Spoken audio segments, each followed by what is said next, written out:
لوگوں تمہارے پاس آ گئی ہے تمہارے رب کی طرف سے موعظت، اور تمہارے سینوں کے اندر جو روگ ہیں ان کے لیے علاج۔ ہم نے قرآن کو کیا سمجھا ہے؟ صرف ایک مقدس کتاب، ایک حصول ثواب یا ایصال ثواب کا آلہ۔ قرآن ہے کیا؟ نمبر ایک موعظہ۔ موعظہ کسے کہتے ہیں؟ وعظ اسے کہتے ہیں وہ بات جس سے دل نرم ہو جائے، دل کے اندر گداز پیدا کرنے والی شے۔ وجہ کیا ہے؟ اعلیٰ سے اعلیٰ حکیمانہ بات کسی سے کہی جائے، دل سخت ہے اثر نہیں ہوگا، ایک کرسٹ آ جاتا ہے انسان کے دل کے اوپر۔ اے لوگوں، پھر تمہارے دل سخت ہوتے چلے گئے، پھر وہ پتھروں کے مانند سخت ہو گئے، بلکہ ان سے بھی زیادہ سخت، اس لیے کہ پتھروں میں تو وہ بھی ہوتے ہیں کہ جو اللہ کے خوف سے گر جاتے ہیں، پتھروں میں وہ بھی ہوتے ہیں کہ جو اللہ کی خشیت سے پھٹ جاتے ہیں، ان میں سے پانی بہ نکلتا ہے۔ پتھر تو اس طرح کے ہیں، لیکن انسان کا دل جب سخت ہو جائے، جب پتھر بن جائے، تو کوئی شے دنیا کی اس کی سختی کا مقابلہ نہیں کر سکتی۔ پہلے اس سختی کو نرم کریں گے، جیسے زمین ہے چٹیل زمین، اس زمین کے اندر ہل چلے گا تو بارش جو ہے فائدہ دے گی، اس کو آپ زمین کو نرم کرتے ہیں تاکہ وہ بارش کو جذب کرے،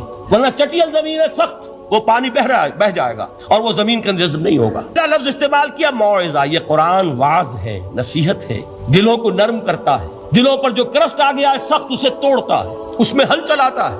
پھر کیا کرتا ہے؟ پھر جب یہ جذب ہوتا ہے، شفاء لما فی الصدور، جو سینے کے روگ ہیں ان کے لیے شفا ہے۔